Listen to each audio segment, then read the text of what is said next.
Black Star Network is here. Oh, no punching! I'm real revolutionary right now.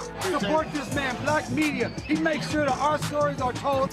Thank you for being the voice of Black America, Roland. Stay black. I love y'all. All momentum we have now, we have to keep this going. The video looks phenomenal. See, there's a difference between Black Star Network and Black-owned media and something like CNN. You can't be Black-owned media and be scared. It's time to be smart. Bring your eyeballs home. You dig?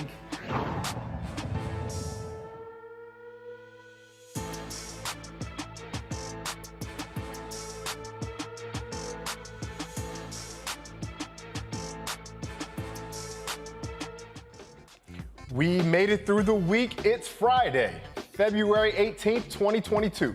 I'm Ray Baker, sitting in for Roland while he's still in Liberia for its bicentennial celebration.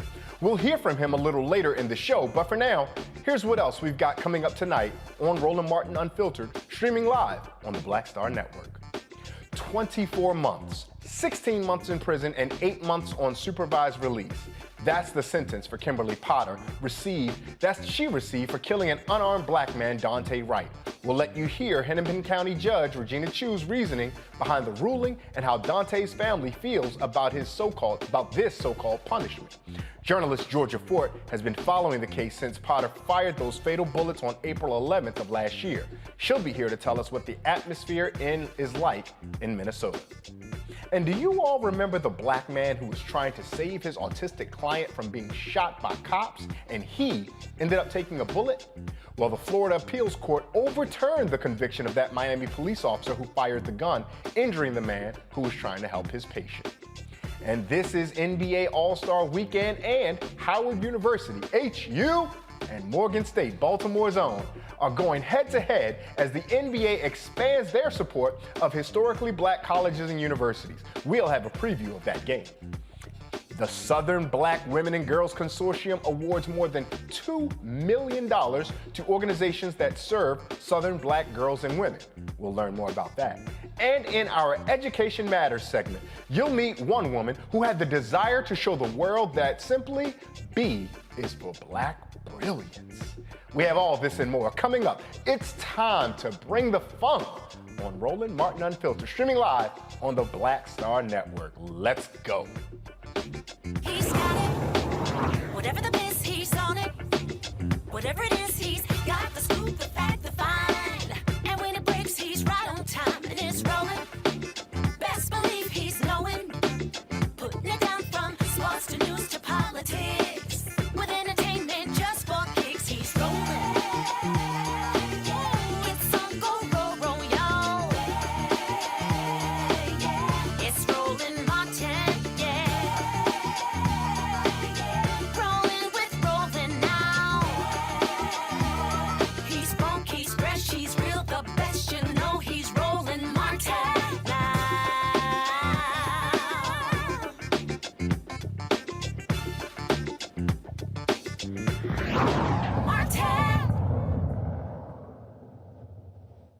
They were so tied up into her feelings and what's going on with her that they forgot about my son being killed. Her life was taken.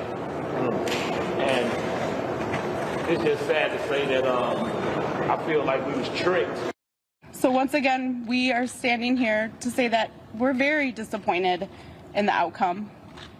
Yes, we got a conviction, and we thank everybody for that. But again, this isn't okay. This is the problem with our justice system today. White women tears trumps. Wow. Trumps justice.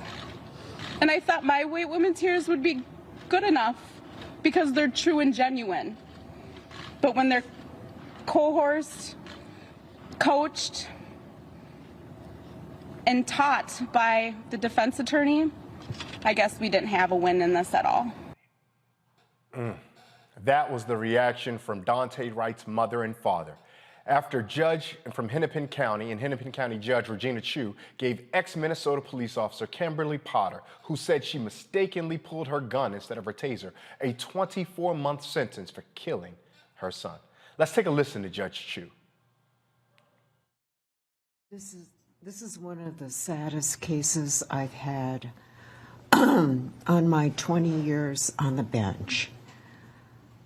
On the one hand, a young man was killed, and on the other, a respected 26-year veteran police officer made a tragic error by pulling her handgun instead of her taser. Thank you to everyone who spoke. I have been profoundly moved by the comments of the Wright family. Daunte was very loved. His son has lost a father. And Mr. and Mrs. Wright, I cannot begin to understand the grief of losing a child. I'm so sorry for your loss. Kimberly Potter honorably served her community for 26 years as a police officer. She was a respected officer and consistently went over and above the call of duty. She's a wife, a mother, an aunt, a granddaughter, a colleague, and a friend to many. In addition to the letters that were forwarded to me by Mr. Ng, I received hundreds and hundreds of letters in her support from colleagues, family, friends, acquaintances, community leaders and members, and even strangers. I read them all. They paint a portrait of a woman who touched a lot of people in a good way. I want to talk briefly about the aggravating factors that were brought up in this case. As I mentioned before, the state initially took the position Ms. Potter should receive a sentence above the guidelines and filed a brief in support of two aggravating factors under Blakely. All parties agreed that I would determine whether aggravating factors existed to justify a harsher sentence than that set forth in the guidelines. I feel compelled to address the grounds for that request because they were made public, and I think it is important to note they were not proven in this case. The state did not meet its burden of proof on the first factor. It is based on defendant causing a greater than normal danger to the passenger in the car and two other officers when she fired. But the shot only hit Daunte Wright. The passenger and the officers were not injured by that shot. The cases cited by the state in its brief did not support its position. In fact, they illustrate why this case does not involve a greater than normal danger to others. In the Fleming case, he fired a gun 6 times in a park filled with children. In State versus Omaha, defendant fired numerous shots into 2 apartment buildings. There is no comparison here. The state also did not meet its burden of proof on the second Blakely factor. Contrary to the state's claims, Kimberly Potter did not abuse her position of authority. In fact, it is undisputed Ms. Potter or Officer Potter was in the line of duty and doing her job in attempting to lawfully arrest Daunte Wright on the warrant when she mistook her gun for her taser. What's more, she drew her taser legitimately to protect a fellow officer on the other side of the vehicle who could have been dragged and seriously injured if the car were to speed away. Officer Potter's conduct clearly was not significantly more serious than that typically involved in the commission of the crime in question, justifying an upward departure. Turning to defendant's request for a dispositional departure, there is no question that Ms. Potter is extremely remorseful. She showed that today. She showed that when it happened. It is also beyond dispute that she is particularly amenable to probation.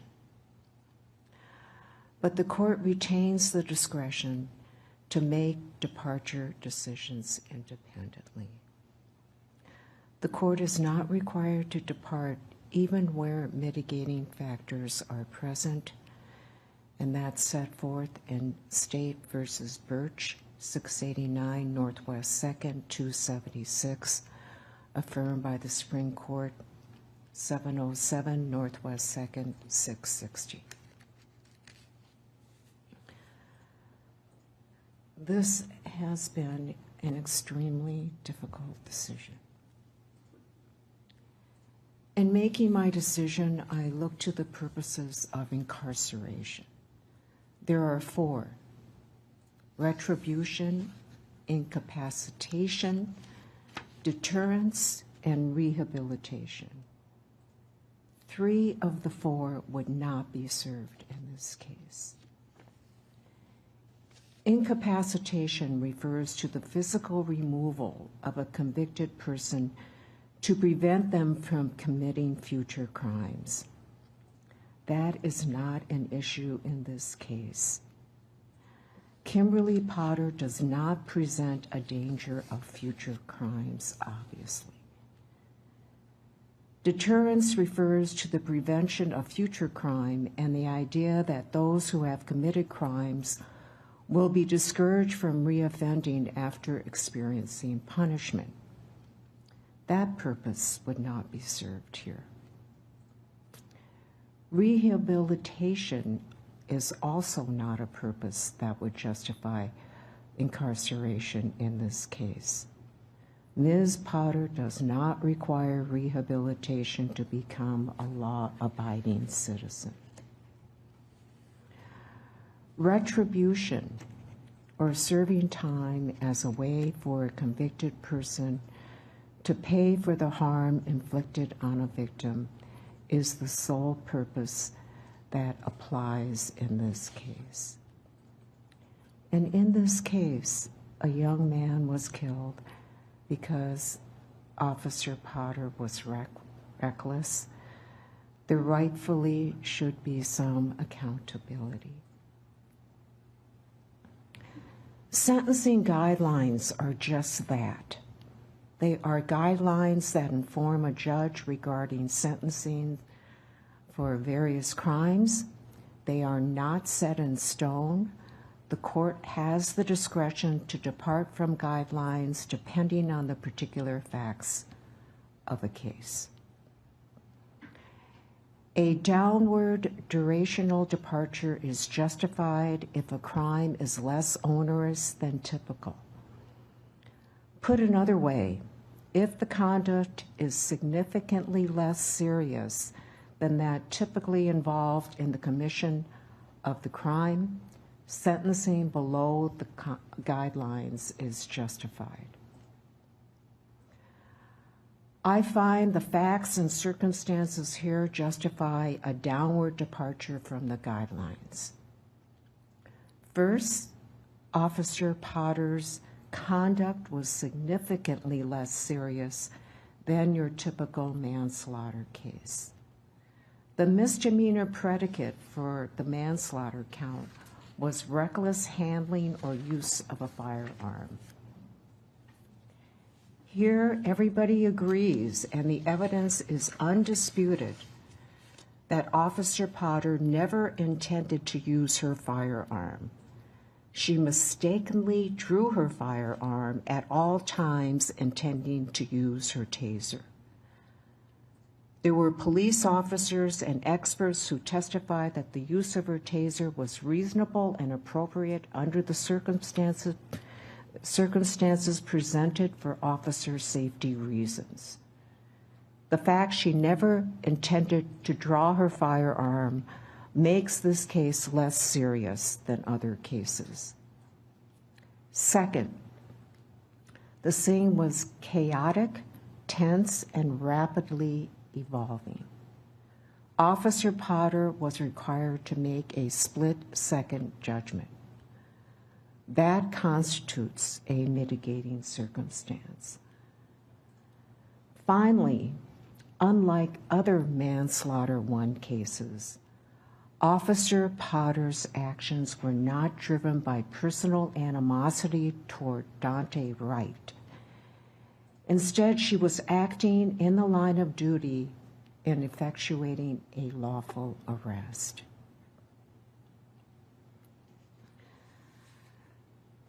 This case is highly unusual. The other officer cases tried in this court are distinguishable.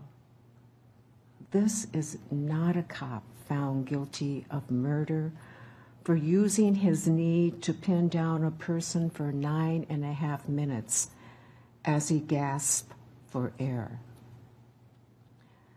This is not a cop found guilty of manslaughter for intentionally drawing his firearm and shooting across his partner and killing an unarmed woman who approached his squad. This is a cop who made a tragic mistake. She drew her firearm thinking it was a taser and ended up killing a young man. Ms. Potter, will you please rise? Given all these considerations and having carefully considered the comments of the family of both Daunte Wright and the comments of Kimberly Potter, as well as the arguments of counsel, it is the sentence and judgment of this court that you shall be committed to the custody of the Commissioner of Corrections for a period of 24 months. You shall serve 2/3 of that time, or 16 months in prison, and 1/3 on supervised release, assuming no disciplinary offenses or conditional release violations. You have credit for 58 days already served. Restitution will be reserved. There'll be a fine of $1,000 and a surcharge of $78 to be taken out of prison wages or due within 180 days. You must provide a DNA sample. You may not use or possess any firearms, ammunition, or explosives. You have the right to appeal the conviction and sentence. If you are unable to pay the cost of an appeal, you may apply for leave to appeal at state expense by contacting the state public defender. You may be seated, Ms. Potter. I'd like to make a few parting comments. I recognize there will be those who disagree with this sentence, that I granted a significant downward departure does not in any way diminish Daunte Wright's life. Potter was convicted of first and second degree manslaughter in December.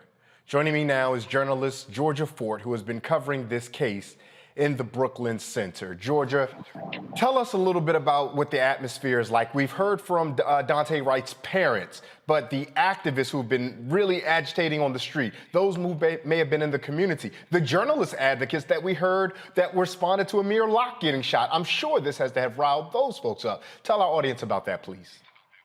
Absolutely. Well, there was a large crowd that was gathered here just moments ago, but they all now have gotten in their cars and they're traveling over to the judge's home to hold a protest outside of her home for this sentence that they say is both unfair and a slap in the face to the Daunte Wright family. And you're absolutely right. The trauma here in Minneapolis is compounded, not just this sentencing, but also that's on the backdrop of the federal trial that's happening now for the other 3 officers who are charged with the murder of George Floyd. And then we know that Amir Locke was fatally shot, and his parents said their final goodbyes at his funeral on Thursday. And so all of these things are compiling again, right? And what a lot of people don't know about the city of Minneapolis leading up to the murder of George Floyd was that there was a compounding of trauma that happened at that time with the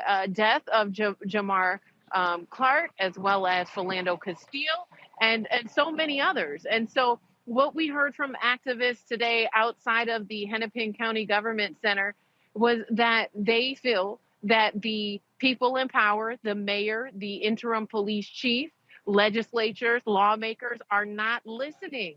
There were nearly a dozen bills that were presented to lawmakers here in Minnesota immediately following the murder of George Floyd. And activists today are saying, why didn't those bills get passed? Activists here today were saying, why did the bills that got passed, why did they get watered down? And, again, even in this situation where there is a conviction, it doesn't match up to the amount of time that Mohamed Noor got here in the city of Minneapolis when he said he mistakenly fatally shot Justine Damond, who was a white woman. And so, again, what we're hearing is that there are 2 justice systems, one for white America and one for Black America. Georgia, I'm glad you brought up the example of Mohamed Noor because Judge Regina Chu brought that up, and I thought that was particularly curious because sure, we can make an observation that perhaps this exchange was uniquely different than Derek Chauvin and George Floyd. But this exchange seemed very similar to Noor and Miss Damond, who were killed because they both responded out of fear, intensity of the moment, and in a mistaken behavior. But Judge Chu seemed to see a difference between the 2. I'm not going to ask you to weigh in legally, but does that seem to hold any water to any of the people you were talking about or any of the lawyers you may have interviewed? Well, even with Mohamed Noor, it was very convenient that there was an unraveling of justice in that case because he did appeal and he won his appeal. And so his sentence was reduced shortly before this trial started. And so a lot of people pointed to that because, and this is so significant from a legal standpoint, because Mohamed Noor's case was the precedent in both of these cases, right? Especially we heard it cited a lot in the Derek Chauvin trial. And so for Mohamed Noor to win his appeal, it unravels the foundation that specifically the Chauvin trial was set on. And so while these cases are very different, the details and circumstances are different, there, for the community at least, is an interconnectedness to the way in which the judicial system and the criminal justice system and the police department and how all of these components are working together to produce outcomes that are unfavorable to the Black community. And so when you juxtapose Mohamed Noor's sentence to Kim Potter's, it's not fair. It doesn't compare, although the circumstances are, yes, very similar. So one of the things I'm also curious about is that our national organizations sometimes are not consistent or in the same lockstep with what the local branches in those places are. Now, the NAACP has released the following statement, and I believe this is from the national office, so hang tight 1 second, I'm going to read their statement. The NAACP stands with Wright's family in collective outrage as we witness yet another injustice in Minnesota. 16 months in prison and 8 months on probation is a slap on the wrist, as scores of Black men sit in prison for the rest of their lives for committing non-violent crimes. Kim Potter will be a free woman in 1 year, despite the fact that Daunte Wright's daughter will live the rest of her life without her father. This only magnifies what we already know, The system is broken. Our hearts and minds are with the Wright family today as they suffer another injustice, end quote. Now, before I go to that, I'll come back to you, Georgia, about that, because there's a lot of intensity on the ground. Is the local branch of the NAACP in the lockstep with what we heard nationally? Because the national is really, you could tell there's frustration there. They're building up a frustration and disappointment with the justice system as it is playing out. Yeah, absolutely. The NAACP here locally has been extremely active throughout each one of these cases. And, you know, when you talk about from a national standpoint in comparison to being local here on the ground, is the narrative matching up? One thing I really, really want to point out is the simmering and the brewing of all of these things happening and the collective trauma that the community is experiencing. It's very parallel to what we were experiencing before the murder of George Floyd. And so the question becomes, if corporations and businesses don't want to see that level of destruction, then when are they going to intervene and start using their political power and their corporate power to get some of these bills passed, get some of the legislation that the community was presenting forward? When are they going to use their voice and offer resources even for the trauma that the community is experiencing? And so from a local level, yes, absolutely, the NAACP has been in lockstep with the community and the Wright family. And one thing I haven't heard much on a national level that I'm hearing locally is the idea of anti-Blackness in the Asian community, with Regina Chu being an Asian woman and this sentencing being so favorable to former officer Kim Potter. It has raised some questions within the activist community because there's been so much solidarity, and the protesters that we see come out is a very diverse group here in Minneapolis. But there has been this reoccurring question about anti-Blackness in the Asian community, and I think that this has reignited that conversation. I want to ask a little bit about that, Georgia. Are folks that you're talking to and engaging with, are they moving forward with a hostility toward Asian Americans, believing that there's anti-Blackness, or are they skeptical of anybody who is now buying into the justice system as it exists, because whomever is now an officer of the justice system is now reflecting the same anti-Blackness that our justice system is doing? Well, I wouldn't say that there's anger. I don't think people here are upset with the Asian community, but I think that there's been some pushback in the Asian community that anti-Blackness doesn't exist. It's not a thing within their community because they're also people of color. But I think in this instance, you're seeing a clear allegiance to white supremacy. You're seeing a clear allegiance to the sympathy and the empathy that Judge Regina Chu showed to Kim Potter today. And so I think it's reigniting the conversation that anti-Blackness is a real thing. And just because you're a person of color doesn't mean that you too can't have those values of anti-Blackness. Now, I'm going to bring a panel in after this question, but I've got one more question for you, Georgia, right before I go to the panel. When we saw the unrest after George Floyd and the rebellion after George Floyd, the weather actually was an important factor because the weather was comfortable enough that masses of people could get outside comfortably to get engaged in the protests. To ultimately, we saw what happened with the 3rd District Police Station. We can see you right now. It does not look comfortable, to be honest. And so do you think that the bitter cold of the weather will discourage the groundswell of human beings who would otherwise be involved in activist behavior? Well, I think that we've seen the activist community here get pretty creative with the way that they protest. We've seen a number of car caravans that have happened during below zero weather, where you'll see hundreds of cars taking to the street, honking their horns as a form of protest, still having signs displayed, around their car or holding signs outside of their car. So we've seen people get pretty creative and still trying to show up and be disruptive. We've had a number of sit-ins at City Hall where activists and students come into City Hall and they sit in because it's warm. But in terms of the numbers outside, it's a little hard to say. Today is extremely frigid cold. However, about 2 weeks ago, there were thousands of people who came out in the frigid cold to demand justice for Amir Locke. And so it can be challenging to try and anticipate the pulse of these protests and when people are going to show up and what different factors, play a role. There's also been a number of communication disruptions that I've heard from activists who say that they will post an event on Facebook, a protest event specifically, and the time gets changed. And so people are confused about what time to show up. So there's been some interesting things that have happened within the activist community here.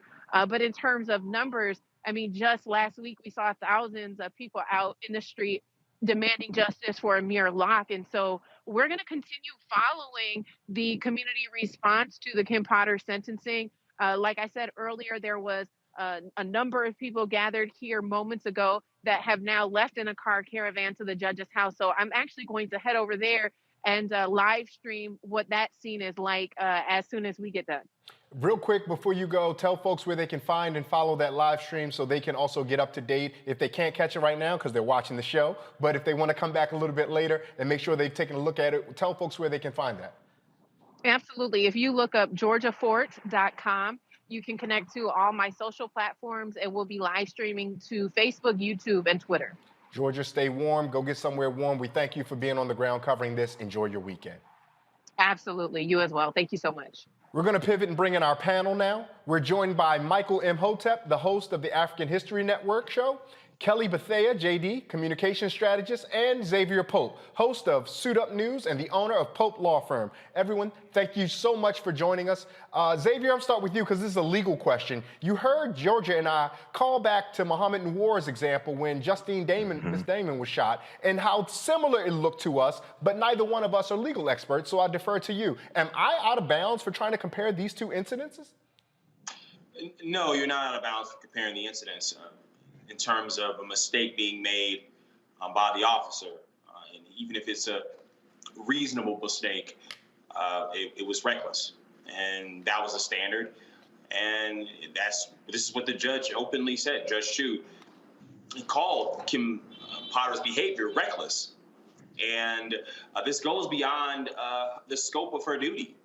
And for the prosecution in this case to call for upward gradation in the sentencing and the judge looking at that and instead of just flat out denying the upward trajectory sentencing, she chose to downgrade the sentencing. Some of the reasoning of the judge was questionable, particularly the deterrent aspect of it. You just had a rundown with Georgia of Amir Locke and of George Floyd. And the fact that this continues to happen in this community and breaking the souls and the mental capacity of a social contract that is broken in that community. And so a deterrent of this magnitude, when you only give a Kim Potter her tears and a slap on the wrist in terms of the sentencing, it remains to see where is the real connection when the legal precedent is there, and you go to that and apply her tears in this case, and you have that drip all over the justice system, and it's now drowning out a true justice for the death of Daunte Wright. I appreciate the wordplay there, the tears dripping over the justice system. Kelly, as a communications expert, I'm curious about what the historian Errol Lewis calls the semi-public transcript, which means that thing that's being communicated that we haven't quite heard explicitly, but all of us are clear to hear. And so when we see and we hear Daunte Wright's mother say, I thought that my white tears might matter because they're legitimate, but then we hear that Ms. Chu observes the behavior of Ms. Potter in the courtroom, and that means something in a way that seems to supersede what else was there. What do you think both law enforcement officials and citizens in Minneapolis and Hennepin County, what do you think they heard when they hear this verdict? I think they heard that Black lives don't necessarily matter, and the threshold for a Black life to matter is so high that not even the justice system has that standard, really. And I kind of alluded to this back when the verdict came down for the George Floyd case, in that they basically set the bar incredibly high. Like the reason that he was sentenced, found guilty, all of that, I'm talking about Chauvin, it was beyond the standard of beyond a reasonable doubt. There should have been no question that that man should have been convicted and sentenced. But we had to basically put on a trick pony show and dissect a man's life and dissect the last 8 minutes of that man's life down to the millisecond, so that other people could see that not only did this Black man's life matter, but that someone who thought it didn't matter took it. With this case, with the Kim Potter case, it shouldn't have to take that much effort to see that not only was, I'm not going to argue malice, but she was reckless in her conduct towards this young man. The fact that the judge alluded to there was a chaotic situation, she was responding to it. Kim Potter created that chaotic situation. Kim Potter created that situation. Kim Potter is the one who doesn't know the difference between a taser and a gun. That situation is what is chaotic, not the fact that a Black man is scared of police in a jurisdiction where police don't really like Black men or Black people, for that matter, as evidenced by their conduct towards the Black people in that jurisdiction. So what did people hear? I know I heard that my life does not matter in Milwaukee, and I'm sure that other people heard that too. Yeah, Minnesota as well. I mean, Milwaukee has its own host of Minnesota, racial problems and challenges, but Hennepin County, a place that's often thought itself to be good. Michael, Kelly told us about reckless, and she really hammered reckless, and I appreciate her doing that. Mm-hmm. Oxford defines reckless as without thinking or caring about the consequences of action. Right? So if a law enforcement officer demonstrates that they behave without thinking or caring of the consequences of their action, why then do we think that they are no longer a threat to anyone else if we only hold them for 18 months? Well, this was another example of white privilege, and this is what I was afraid of. Even though she was convicted, I still wanted to see what the sentencing was going to be like. And, you know, she should have, so the prosecution wanted 7 years. Judge Regina Chu gave her 2 years. She should have gotten at least 7 years, because what's really important is to look at the minutes after Kim Potter shot Daunte Wright. She didn't render aid. She didn't go after the car because the car drove down the street and hit another car. She focused on herself. She called her union representative. She said that she grabbed the wrong gun. She said she's going to jail. She focused on herself. She didn't focus on Daunte trying to save his life. That's more recklessness. Okay, so she should have gotten at least 7 years.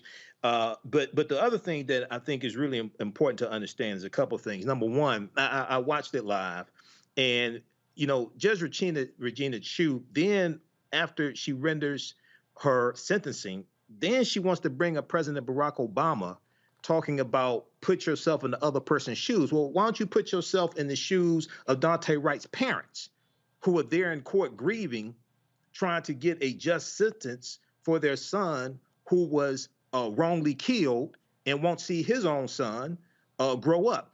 The other thing that's really important to understand is understanding how elections have consequences. Judge Regina Chu was appointed by Governor Jesse Ventura in 2002. She's a Hennepin County district judge. She was reelected in 2004. She was elected in 2004 to serve a full term, reelected in 2010 and 2016. If she runs for reelection, she's up for reelection in 2022, this year. The activists have to organize to vote her ass out of office also. Elections have consequences as well. And yes, they should protest at our home also. This is serious. And lastly, we talked about the George Floyd Justice and Policing Act. Where are the corporations that put out statements when George Floyd was killed and pledged money and things like this? they should be putting pressure to get the George Floyd Justice and Policing Act passed. It already passed the House of Representatives 220 to 212, March 3rd, 2021. No Republicans, I want everybody to understand me, no Republicans in the House of Representatives voted for the bill. The one Republican who did put out a tweet, said he made a mistake and was going to change his vote. Okay, so so now these corporations have laryngitis and amnesia as well. So we have to put pressure on them also. Talking to you, Target, United Health Group. Absolutely. 3M, Target has a target on U.S. their back. Bank, Yep. Mayo 3M, Clinic, yep. and so many more. We're going to have to take a break. Stay right there. This is Roland Martin Unfiltered on the Black Star Network. We'll be right back.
On the next Get Wealthy, make the shift from earner to owner and achieve the level of success that you desire and that you deserve.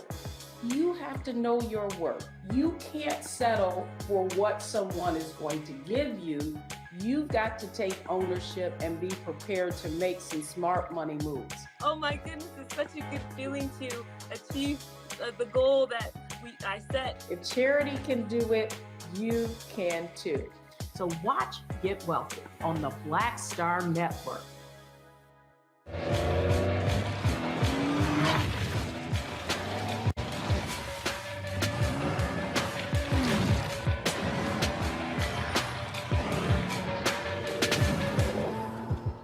Pull up a chair, take your seat.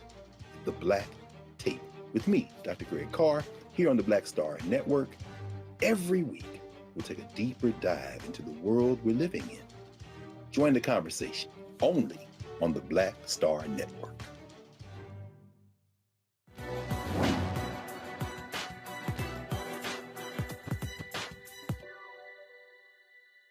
Negro life is not only founding new centers, but finding a new soul.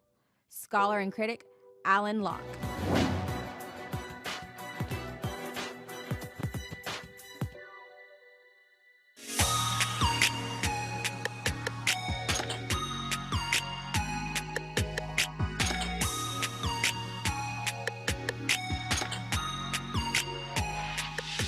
Liberia, like the rest of the world, has been greatly impacted by COVID, but a strong-willed Liberian woman who spent 30 years here in the United States, in New York City, made it her mission to do all she could to keep Liberians safe. Roland Martin caught up with her.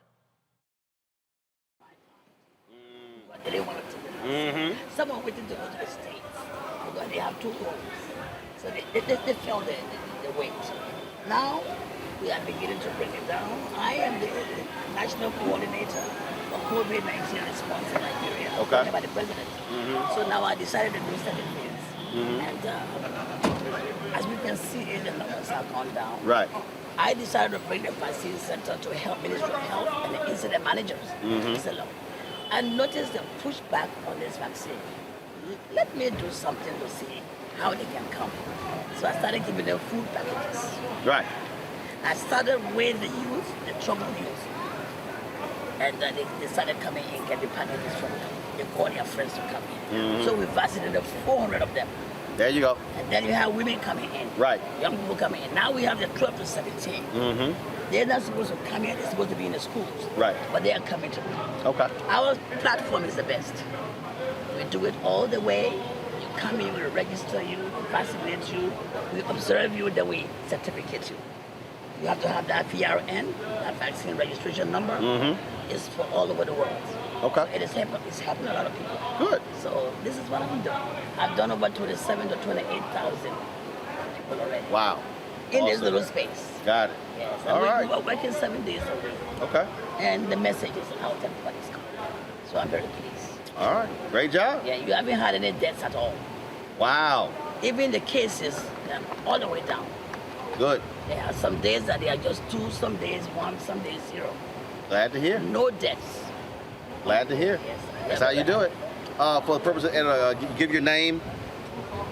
Give your name. My name is Mary Broh. I'm the Director General. Hold on. You gotta spell your name. Okay.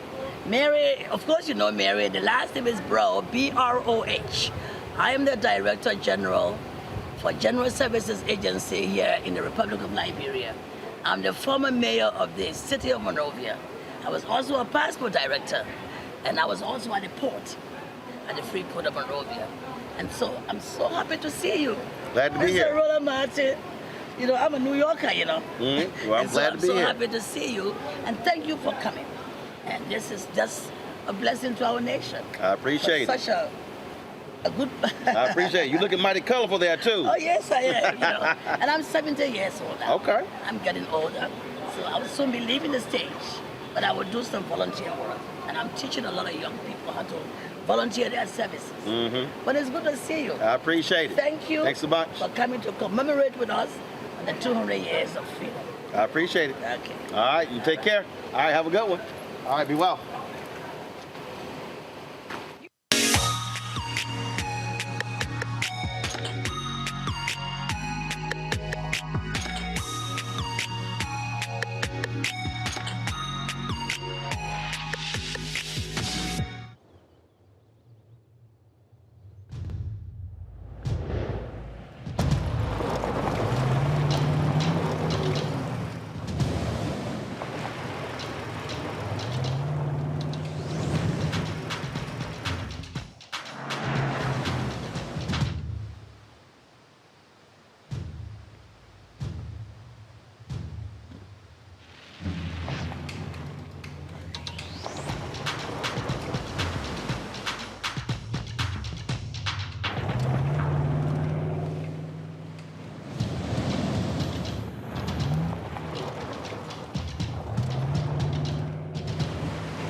Hi, I'm Dr. Jackie Hood Martin, and I have a question for you. Ever feel as if your life is teetering and the weight and pressure of the world is consistently on your shoulders? Well, let me tell you, living a balanced life isn't easy. Join me each Tuesday on Black Star Network for a Balanced Life with Dr. Jackie.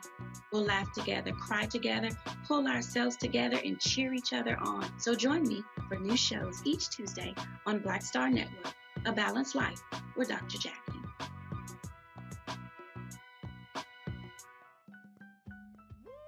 We're all impacted by the culture, whether we know it or not. From politics to music and entertainment, it's a huge part of our lives, and we're going to talk about it every day right here on The Culture with me, Faraji Muhammad, only on the Black Star Network. Hey everybody, it's your girl Lunel. So what's up? This is your boy Earthquake. Hi, I'm Chaley Rose, and you're watching Roland Martin Unfiltered.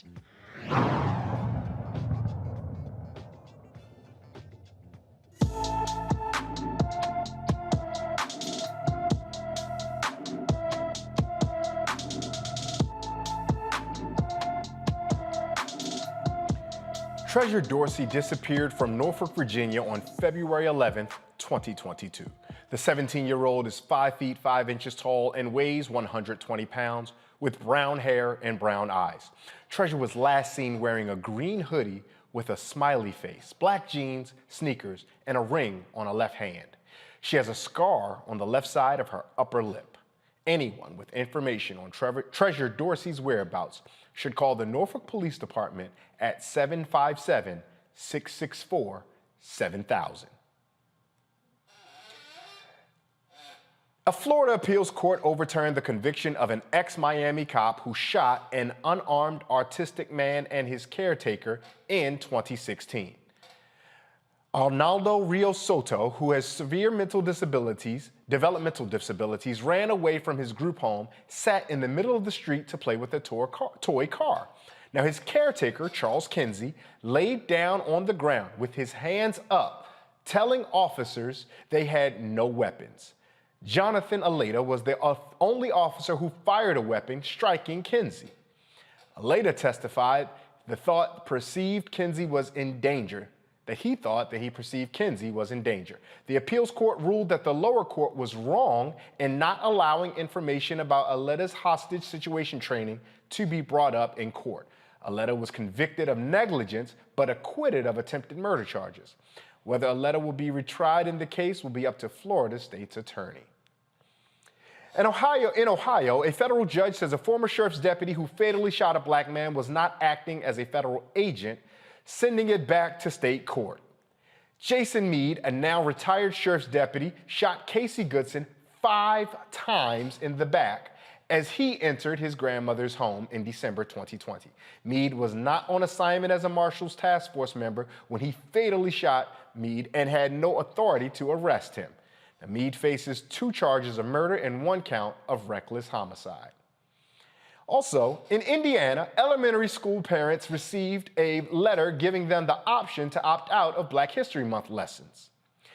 Sprunica Elementary School counselor Benjamin White sent this letter home, giving parents the choice to pull their kids out of class for the Black History lessons. The letter went viral on social media. Here's how the superintendent of the school district responded on Twitter.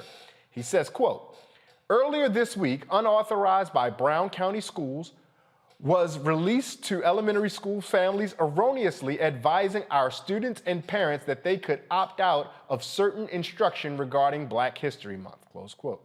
To be clear, the district does not permit students opt out of history lessons, including ones based on historical injustices. We apologize for the confusion caused by the letter and offer our assurances that Brown County Schools is committed to providing an inclusive educational environment for all students and families. Let's start with you, Michael. I'm going to bring back our panel. Michael, Xavier, and Kelly are here to join us with this conversation. Michael, I'm going to start with you. Do you believe the superintendent when they say that they are intending to be inclusive of all history, including ones that center around injustice? Well, you know, it's interesting that we talk about this topic today because I talked about this last night on the African History Network show. So Sprunica Elementary School is a school of approximately 240 students. The school is 97% white. So the counselor, and I read the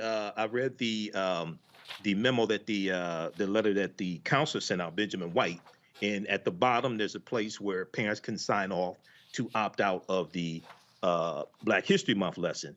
The superintendent, Emily Tracy, from looking at the reporting from WTHR Channel 13 there in Indiana, it looks like what she's saying is true.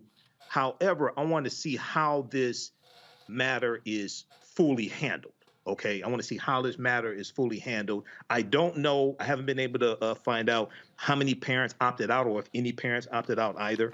I've been looking at reporting from the Washington Post, NBC News, and local reporting from WTHR Channel 13. But this is a crazy story. And there was a counselor who did this, and I haven't been able to find any statements from the counselor why he did this. He referred the news media to Superintendent Emily Tracy.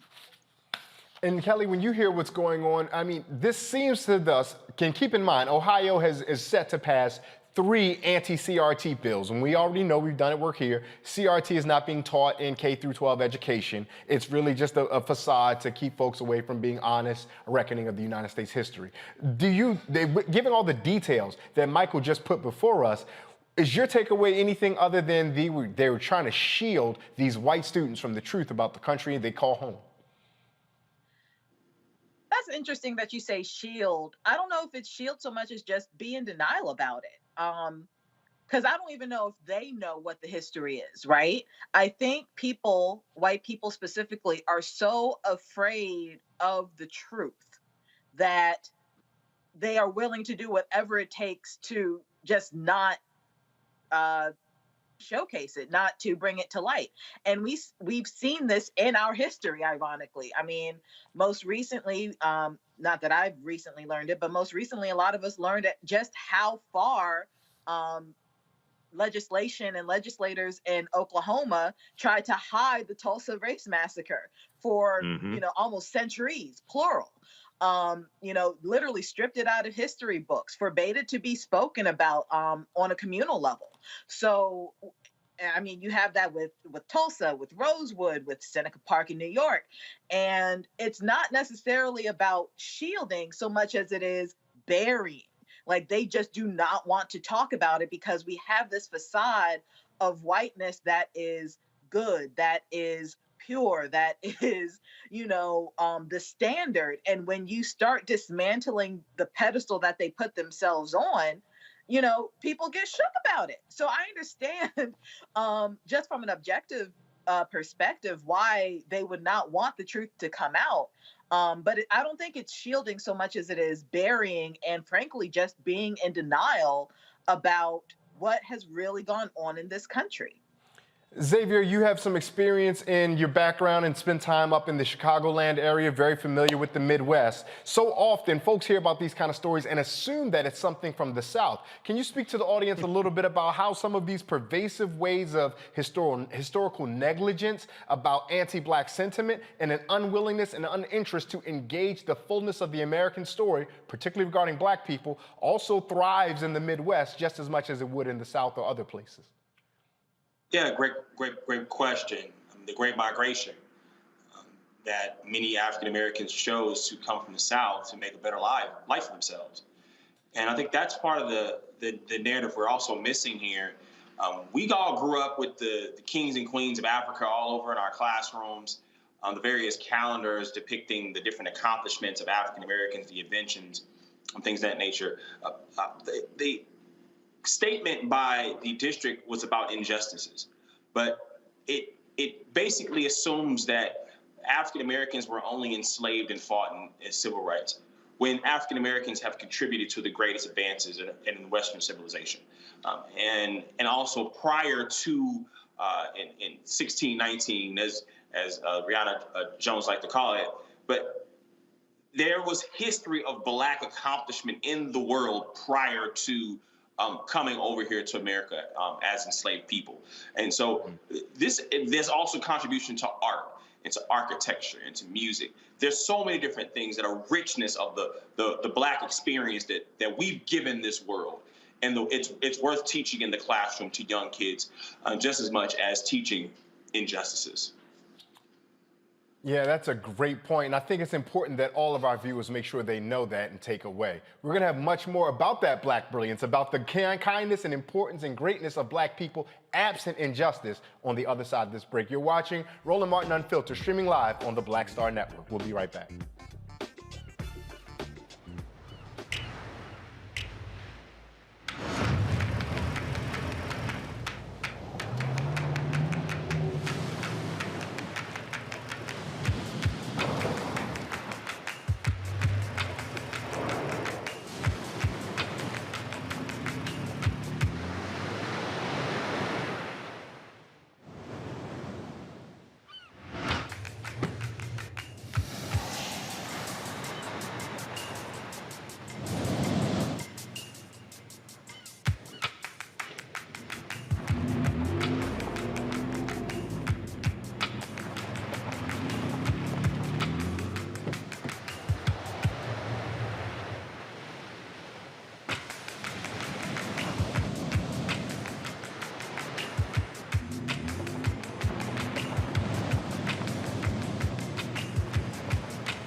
On the next Get Wealthy, make the shift from earner to owner and achieve the level of success that you desire and that you deserve. You have to know your worth. You can't settle for what someone is going to give you.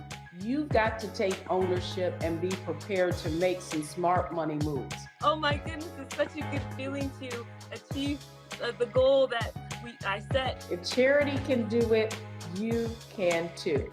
So watch Get Wealthy on the Black Star Network.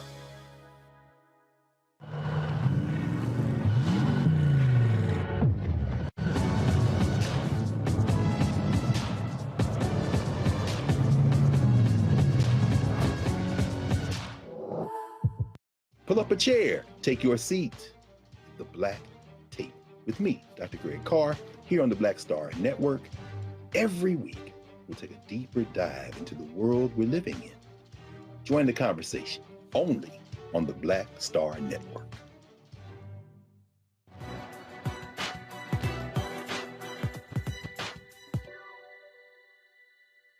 History and experience should not be ignored. Civil rights activist Roy Wilkins.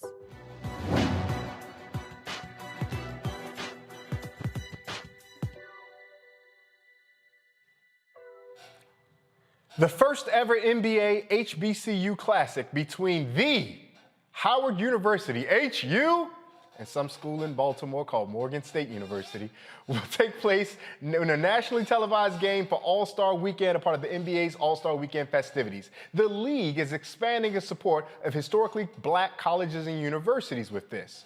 Now, tomorrow's game will be broadcast on TNT and ESPN2 from the Wolstein Center in Cleveland State's home arena. Not only will these two HBCUs get national exposure, but each school will also receive a $100,000 donation from the NBA and AT&T. The funds will support student athletes with academic and wellness resources. Mia Berry covers everything HBCU for The Undefeated, and she joins us now. Mia, thank you so much for taking time to join us here on Roland Martin Unfiltered. Thank you so much. I'm so happy to be here. So, Mia, tell us a little bit about this. I know that you cover HBCUs for The Undefeated. That's the ESPN property that focuses specifically on African-American life, sports, culture, and everything else. Our good friend Kelly Carter's over there, so salute to her. But also, what the focus on HBCUs now seems to have been generated largely in the wake of what happened after 2020 and all the unrest that we saw. But kudos to ESPN and even more so to the NBA now, because it seems as though that's a commitment, no longer just a quick moment where they were acknowledging. Is that a fair read?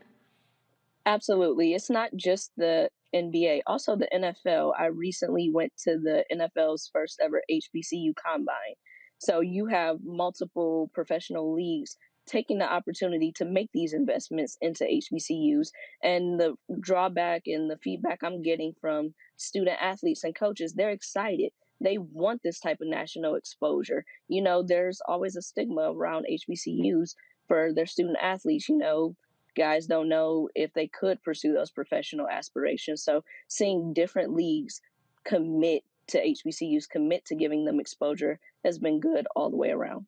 Now, what's interesting, you mentioned the NFL, and we'll only stay there shortly because I know this is a conversation about the NBA. What's interesting, there are several HBCUs who have more Pro Football Hall of Famers than some of the big schools we might have heard of. You can consider, for example, Jackson State, obviously Deion Sanders there, home of Walter Payton, and many countless others. Morgan State University has put plenty of people into the National Football Hall of Fame, and I don't even think Ole Miss has as many as some of the schools in Mississippi. So some of the HBCUs there. So is this energy that you're seeing not just from the students, alumni, and parents at the HBCUs, but the larger communities around those HBCUs? Are they rallying around sports there? Absolutely. Look at Jackson State, 40,000+ people in one stadium just for their home games. HBCU alumni, the community, they've always been involved. They always have supported. It's just now you're seeing it at a larger scale. It took for Deion Sanders to come to Jackson for people to notice, oh, wow, Jackson State's selling out. They've been selling out for a while now. It's just you finally got the eyes and you got the attention there. You mentioned Deion Sanders in football. We know that. We also know that Eddie George had made his way over to Tennessee State. We know that Hugh, his last name is Hugh Jackson, is down at Grambling right now. But changing over to basketball, we saw that Chris Paul, when he was in the bubble, would almost daily come in with a different HBCU shirt. I saw Jimmy Butler wear a pair of Howard basketball shorts that, as an alum from Howard, I was a little jealous and I wanted to get my hands on them. So the NBA's pivot into HBCU seems to be surprising, but from what you're telling me, this is consistent with things that we should expect. Is that true? Absolutely. And one thing, you mentioned Chris Paul. Chris Paul is actually a student at Winston-Salem State. His family are alums, so HBCUs have been running through his veins. Last year with the NBA All-Star Game in Atlanta, the mecca for HBCUs with Spelman, Morehouse, Clark Atlanta, Chris Paul, the Player Association president, was pushing for the NBA to do something at that point in time. You saw the HBCU bans, but he wanted a little bit more. So you're seeing players make that investment now as well. Chris Paul, he also he partnered with ESPN. He had 2 HBCU tournaments this year for both Division I and Division II.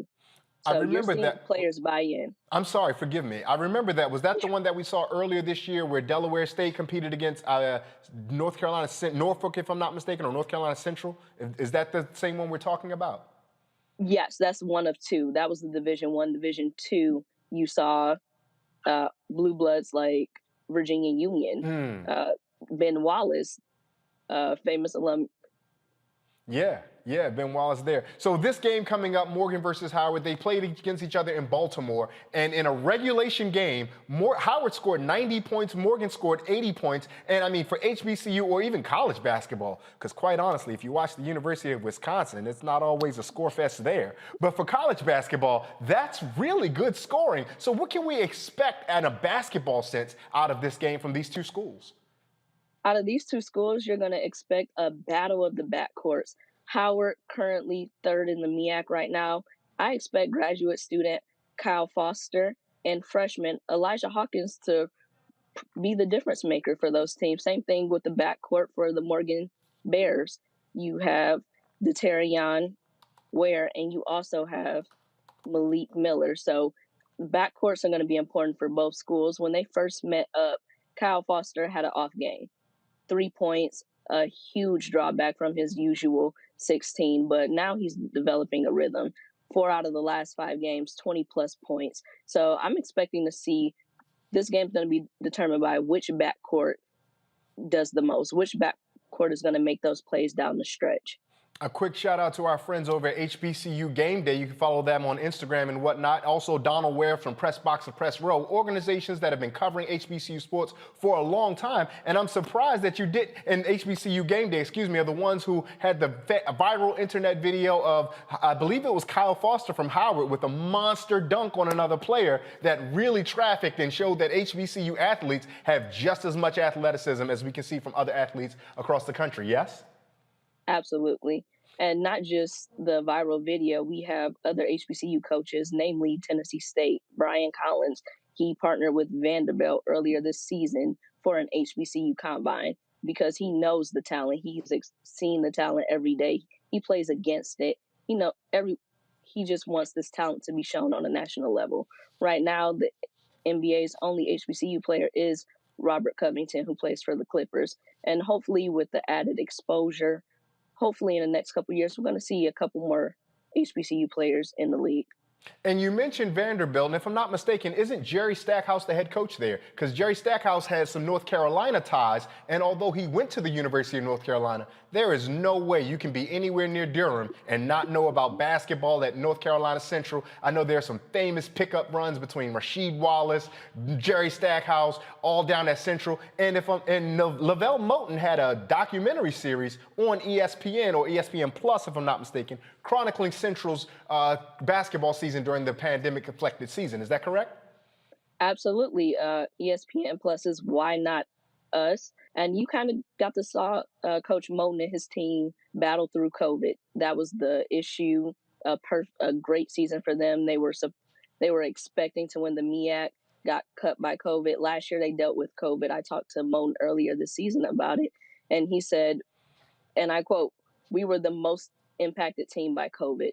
6 weeks missed at one point, 1 week here. They just couldn't get a rhythm. This year, you're seeing them rebound more. You have Justin Wright stepping up. So Central's doing what they're finally back to a rhythm. So it's good to see them rebound and get a handle on the virus. Me, I gotta be honest. I live in Baltimore. I'm an alum of Howard. I want no parts of Central winning the MEAC this year. If somebody gonna win the MEAC, I'd rather it be Juan Dixon over at Coppin. I'd rather it be our good friends over at Morgan, or ideally, it would be Coach Kevin Nickelberry. Is it still Kevin Nickelberry over at Howard University? Actually, no. You have Kenneth Blankney. So, yeah. Yes, so former Duke Blue assistant. Devil. I'm sorry. Coach Nickelberry was really good to me. I guess that's why his name is still in his top of my head. Now, beyond the court, we know that AT&T and the NBA are making financial contributions to student athletes, but there's a unique spot that student athletes play at HBCUs because we remember the former Ohio State quarterback who said, I didn't come to college to play class, I came to play football. But at historically black colleges and universities, our professors there ensure that our athletes, while they are playing sports, you're here to learn something. So talk to us a little bit about how this contribution can benefit the scholastic career of these student athletes. Of course. Mostly the financial contributions would go to classrooms, adding any type of extra contributions that each college needs. So off the court, I think this is fantastic. Them actually not saying, we're going to bring you in to play basketball. We're also going to add a little extra money to the schools. I know the schools are both very thankful.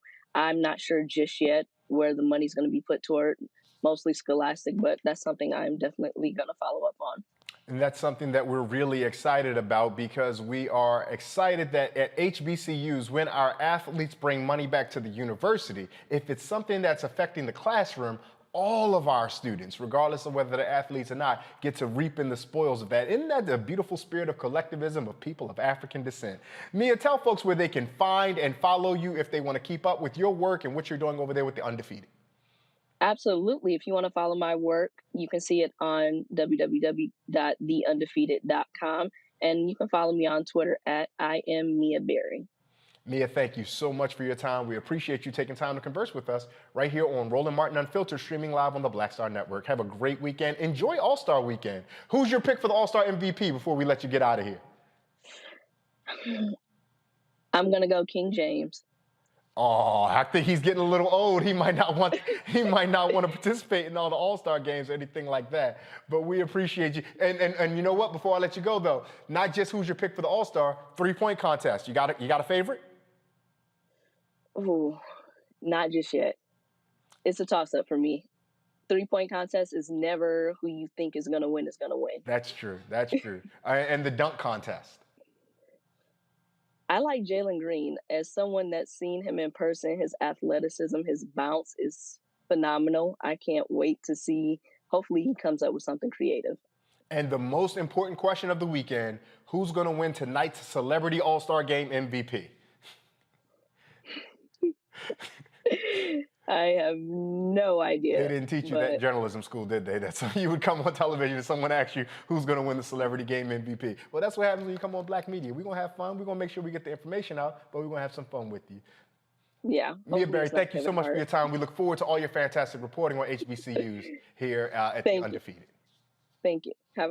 Thank you for having me. Now, in other news, a federal judge says he's dismissing a lawsuit challenging Arkansas's new state house districts as diluting the influence of black voters unless the Justice Department joins the case. Now, that's some new information, but U.S. District Judge Lee Rudofsky gave the Justice Department 5 days to join the lawsuit as a plaintiff. Two groups are challenging the new districts for 100 House seats.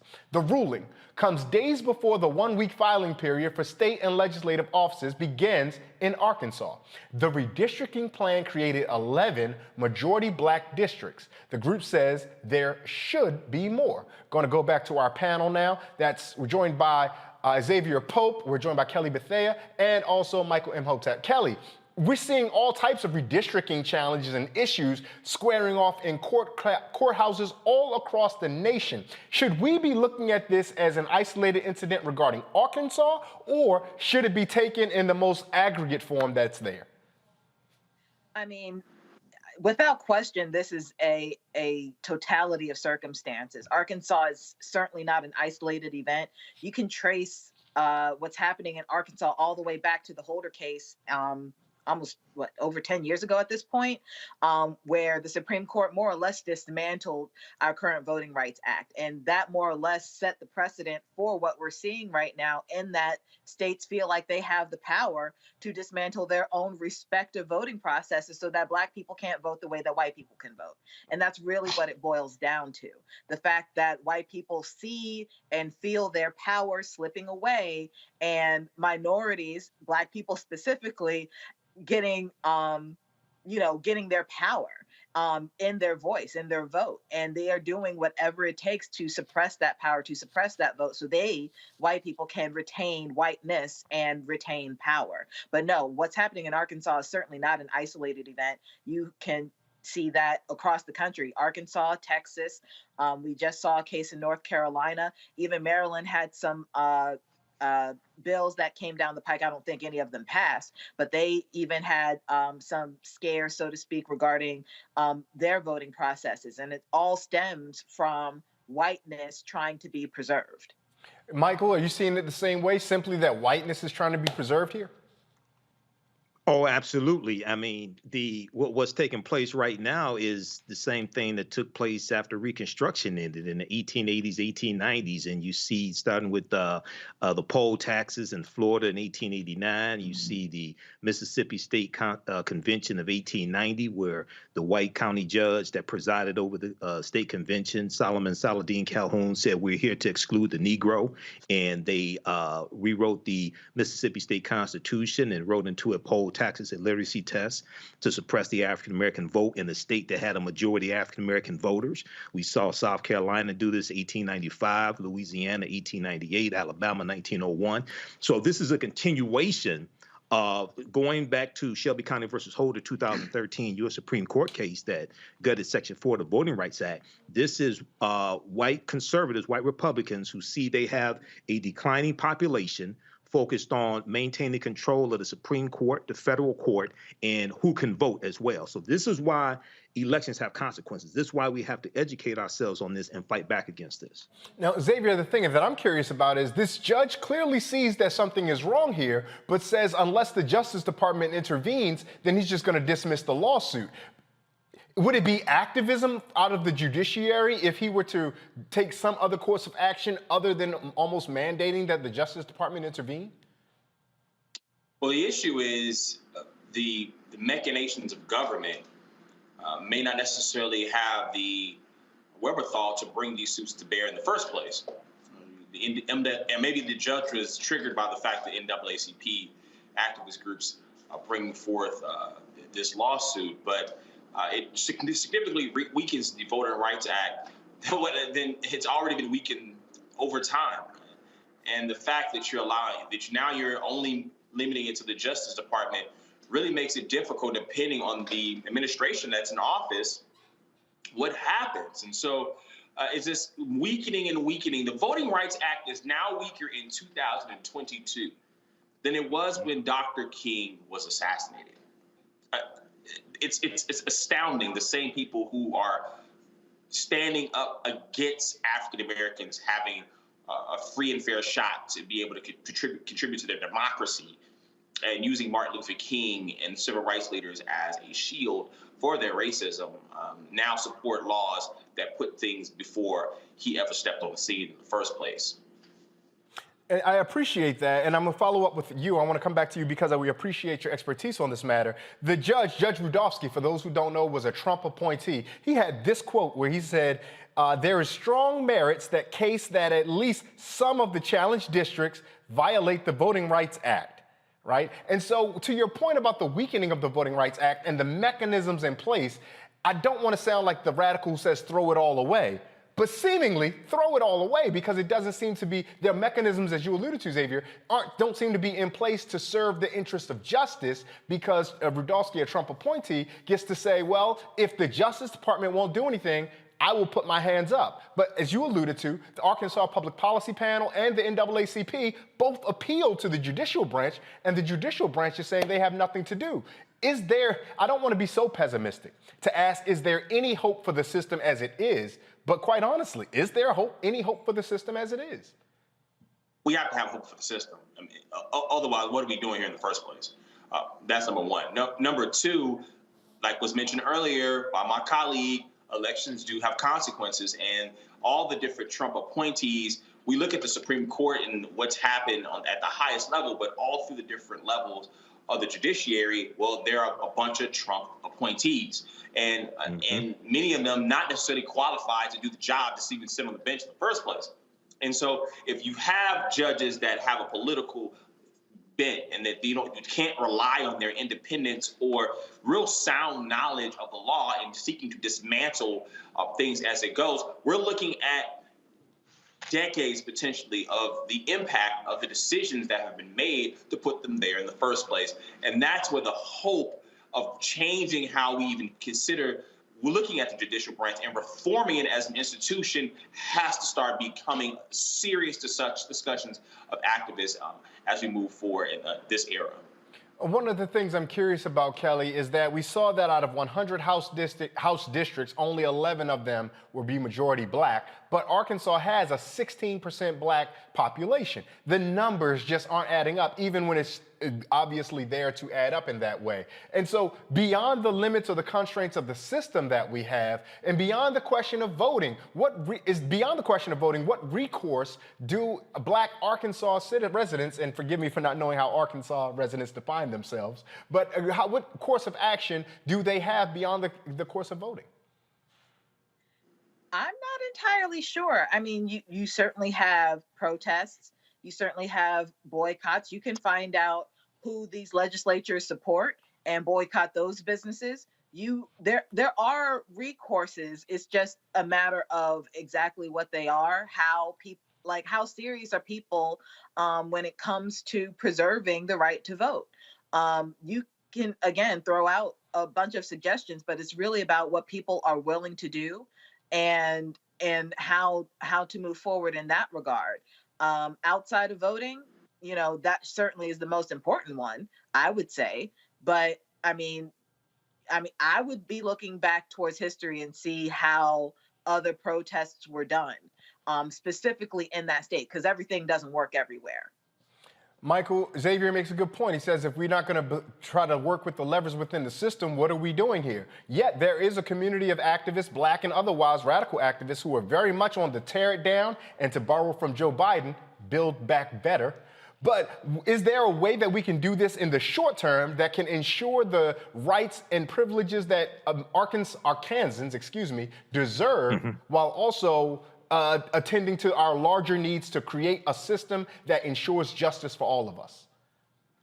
Well, I know one of the problems that you're dealing with is the clock is running because in some states they've already started the beginning. In February starts the beginning of those midterm elections. Okay, so some things that can happen, and not knowing all the laws in the state of Arkansas, you have to make this a national fight. It can't just be a state fight. These voter suppression bills that are being crafted by Heritage Action, the Heritage Action for America group, with Jessica Anderson as the executive director, they are the sister organization to the Heritage Foundation. They have a 50-state strategy. Okay, so when you fight back, it can't just be in your county or in your state. Okay, you have to link up with people across the country. And one of the things that's really important, and I know there's an effort to change the Electoral Count Act of, I think, 1887. Representative James Clyburn is suggesting take the pre-clearance from the John Lewis Voting Rights Act, put that in the bill if you can get it passed. There's bipartisan support for rewriting the Electoral Count Act. When we talk about voting rights, and I've said this a number of times, we have to make this a fight beyond just civil rights and John Lewis and Dr. King, because when you do that, it gets boxed in as a black issue. If this gets relegated as a black issue, most likely we're going to lose because we're 13% of the population.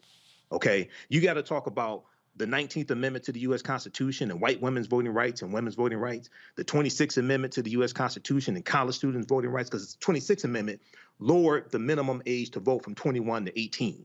So we're talking about white college students, Latino college students, African-American college students. We're talking about white women, et cetera.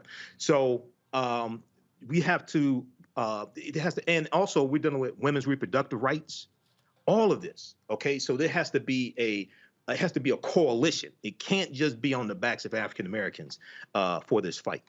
Now, Michael, let me push back for a second because you noticed that you mentioned that this should be a national strategy, a national fight, but we remember the quip that was most famously used, although not originated, by former Speaker Tip O'Neill, all politics is local. And forgive me for borrowing the names that you just asked us to go beyond, but even with regard to Dr. King or with regard to John Lewis, they made their names doing specific local organizing. And so how do you recommend or advise those Arkansans who are activists in this space to do that local organizing to ensure justice for them in their home state while also incorporating the larger strategy that you're talking about?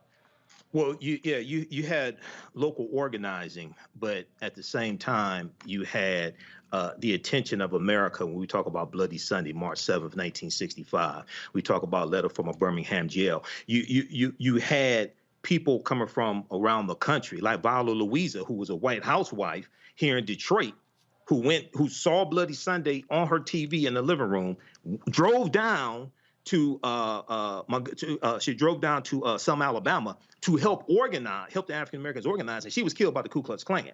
So now we're dealing with a situation where we're under attack by organizations, whether we talk about the Heritage Foundation, whether we talk about and we have in the state legislatures, Republicans who are passing these voter suppression laws. So now we're at the point where we have to realize that it's not just an African American issue. So it's the NAACP, it's the National Urban League, it's National Action Network, it's Black Lives Matter, it's women's reproductive rights, it's the women's organizations that were there January 21st, 2017, the day after Trump was inaugurated.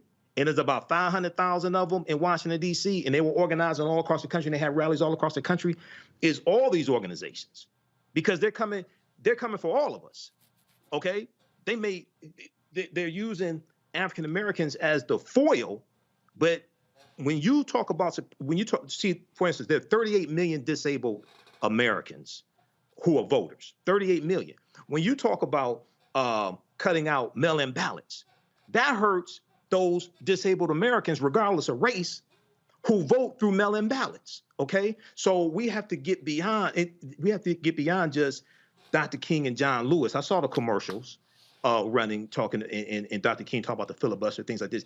You got to get behind this and show how these bills harm everybody, regardless of race. This is why, even though I love John Lewis, I think it was a tactical mistake to name the John Lewis Voting Rights Act after him. I know he wrote the majority of the bill. I would have named it after Susan B. Anthony. Because if you name the bill after Susan B. Anthony, now you put the 19th Amendment to the U.S. Constitution front and center, and you can talk about how, I would have ran commercials talking about how white women's voting rights were at stake. And I would have dealt with the history of white women's voting rights. Yeah. Okay, so we have to get beyond that. Yeah, that's a good point. I tell you what, I think about the words of the rapper Lupe Fiasco, who's saying greed, but we can use the term power. It's colorblind. So they're colorblind. They're going to come for yours as soon as they done with mine. All right, we're going to take a quick break. You're watching Roland Martin Unfiltered, streaming live here on the Black Star Network. We'll be right back.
Hi, I'm Dr. Jackie Hood Martin, and I have a question for you. Ever feel as if your life is teetering and the weight and pressure of the world is consistently on your shoulders? Well, let me tell you, living a balanced life isn't easy. Join me each Tuesday on Black Star Network for a Balanced Life with Dr. Jackie.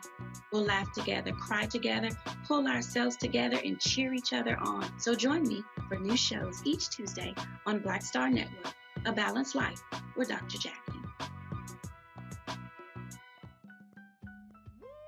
We're all impacted by the culture, whether we know it or not. From politics to music and entertainment, it's a huge part of our lives, and we're going to talk about it every day right here on The Culture with me, Faraji Muhammad, only on the Black Star Network.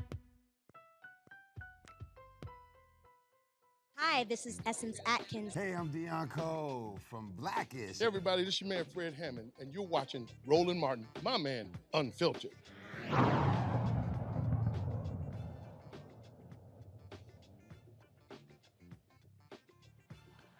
Organizations supporting Southern Black women in about a dozen states will get financial help from the Southern Black Women and Girls Consortium. The group is giving $2 million to 71 Black-led organizations. Latasha Brown, co-founder of Southern Black Girls and Women's Consortium, joins us now. Latasha, thank you so much for joining us here on Roland Martin Unfiltered. Thank you for having me. So we're so excited to hear about this, right? These 71 different organizations. And the thing that I like most about this is because these are the organizations that are on the ground doing the work. And so explain to our audience a little bit of how this money is being allocated, what it's allocated for, and who some of the recipients will be. You know, what we had is I had a vision a couple of years ago that we needed to make sure that we were putting more money on the ground for Black-led groups, for groups that actually service Black girls and women. And part of what we did is over the last 3 years, we've been building a network of the consortium, which are Black women and Black girls Consortium, to build the power of Black women and Black girls by funding, supporting their work, and also amplifying their work. And so what we did is this cycle, we were able to provide over $2 million in funding, $2.2 million in funding to 71 groups that are based throughout the South. We work in 12 states in the South, throughout the South for Black girls. Some of the organizations that we're working with, like Destination Liberation, is an organization that is providing travel opportunities, travel and educational opportunities for young Black girls to actually have experiences, girls particularly from rural areas in the Deep South. We're looking at organizations that are doing work around leadership development, organizations that are doing work around self-image, organizations that are doing work around music and the arts and the cultural arts. So the whole notion is that we would actually support what we believe are Black girls. That Black girls, we think that Black girls are the future. Just as Black women are leading on the front lines, we recognize that Black girls have been severely underfunded, underinvested. And so our organization is seeking to build that network of organizations throughout the region to be able to give funding to connect, to share, to learn, and to amplify the voices of Black girls. Now, there's a particular focus on Southern Black girls and women and Southern Black women-led organizations. How is that particularly unique and necessary given the moment we're living in today? You know, part of what brought this about, there was a study that was done by the Southern Rural Black Women's Initiative, and it was called Unequal Lives. And what it talked about was that Black women in the South, Black women and girls in the South, received less than 1% of philanthropic dollars. Of the $4 billion that were coming in the South, less than 1% of those dollars were going to Black women and Black girls in the South. When you look at the South, the majority of African Americans actually live in the South. When you look at the kind of investment in the South, particularly in organizations that are doing social justice work, organizations that are working with Black women and Black girls, they're severely underfunded. And so what we wanted to do is we wanted to create a solution that was really around being led. Everything about this, from the inception of it to the execution of it, has been designed, implemented by Black women and girls. And what we wanted to do is create a self-determination model that we actually believe that we are the solutions to our problems, that we would put our heads together, we would bring our skills, our talents to bear, and we would create this consortium, this network that would support and lift up the leadership and the work of Black women and girls, those organizations that are centering the needs and the interests of and the voices of Black girls and women in the South, in a region that has been severely underfunded and underinvested. And so that was a part of the work that we've been doing. Even before allocating the money, what has been the response of some of the organizations that you guys have umbrellaed over and provided that larger sense of resource, support, and needed enthusiasm and resource, as I mentioned earlier? What's been the response to those organizations when they've now been like almost a federation with you guys?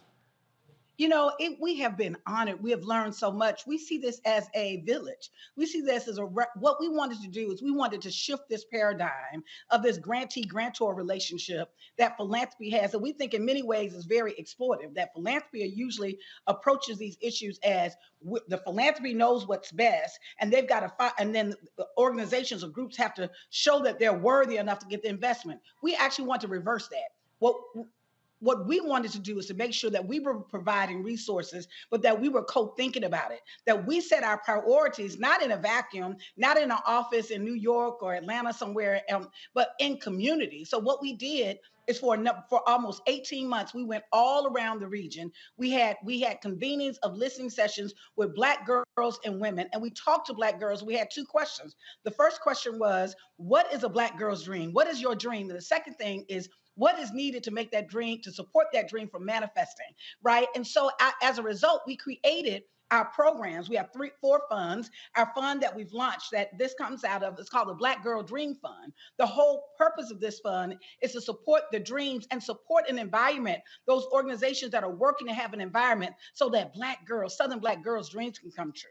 Right. And so part of what we have been doing is building this relationship and this ecosystem that we're knowledge sharing. All of the grant decisions are actually made by what is called wisdom councils, that there are people within the community, Black women and girls in the community from the South, that we believe that they best know what it is that they need, that all of the grant making decision is the recommendations are by that panel. And so that all along the process, we're showing that this is a self-determination model, that we are literally the solutions to our own challenges. Latasha, that sounds wonderful, and it encourages me, and it gets me to think about something that we say often, which is, what is the purpose of having Black folks in charge of things if they're just going to do it the same way that other folks were doing it before? So let you all being the grantors now, it sounds fantastic that you're having a democratic center-out approach as far as the top-down. Reminds me of one of my heroes, Ella Baker. Are you finding that the organizations that you're partnering with in the services they're providing to the girls and women in the communities they're in are also modeling that center-out approach as opposed to top-down? Oh, absolutely. You know, one of the organizations I'll just lift up right now is in South Carolina, is an organization called Every Black Girl. And Vivian Anderson leads that organization. And the young women that we're seeing take leadership that are actually they're doing conferences, they're creating businesses. We're seeing Black women are creating spaces and support networks for Black girls to be centered in it, but not be centered in a way that they are seen as victims, but that they are actually seen as contributors to all of us, that we believe that when you literally you create the space for Black girls to thrive, then that helps all of us thrive. And so part of what we're seeing is we're seeing all this work being led and at the center of this work by young women. You know, we have 22 ambassadors, youth ambassadors, most of them are in high school, that not only they've been informing this work, but they've been shaping this work. They're planning a tour this summer, that they're going to go around and meet with other Black girls all across the South and talk about what their dreams are. That part of what we're doing is we're standing in the middle of a dream that actually centers Black girls' voices in our leadership, and that through that process, it is being co-led by Black women and Black girls. It's a multi-generational strategy. And what we believe is that we're going to make a difference because we believe that part of the biggest resource in the South are that Black women and Black girls. I'm going to go to my panel in just a second. I would love for them to offer their questions to you, Latasha. But before I do, tell our audience about the Black Girl Dream Fund that you alluded to that's actually ultimately a $100 million effort that we want to see through to its fruition at the end. Tell our audience about that, please. So listen, when we're talking about a Black girl dream, we're talking about a big Black girl dream. That's what we're saying. We're talking about big dreams. We have this is a 10-year initiative, $100 million. The Southern Black Girls and Women's Consortium is a $100 million 10-year initiative. Everything about it has been actually organized, funded, and supported by Black women and Black girls. That we've raised $11 million so far. We actually have 4 funds that are set up, and just like we said, we our first funding cycle, which we're very excited about. We've actually just invested over $2.2 million to organizations that service and work and center Black girls' leadership currently right now. And so our goal is for every year for the next 10 years, the next decade, over the course of a decade, we will actually build the resources and invest $100 million in organizations and efforts that support and center the voices and the leadership of Black girls and Black women.